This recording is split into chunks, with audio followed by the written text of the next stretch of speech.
τελευταία γκολ της ομάδας της και ήταν αυτή που έδωσε την πρόκριση στον Ολυμπιακό με 4 γκολ.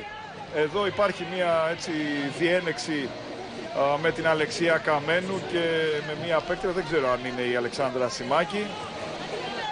Λοιπόν, δεν είναι όμορφα πράγματα αυτά, ελπίζω να...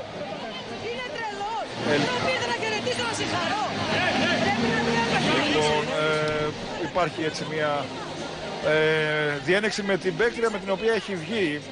Δεν είναι όμορφα πράγματα αυτά, νομίζω ότι πρέπει να μην υπάρξουν αυτά. Είναι εκνευρισμένη η Αλεξία Καμένου, έχουν περάσει πάρα πολλά με την Αλεξάνδρα Σιμάκη. Ίσως είναι ο εκνευρισμός από το παιχνίδι, ίσως έχουν παίξει πολλά ρόλο, αλλά σίγουρα δεν χρειάζεται.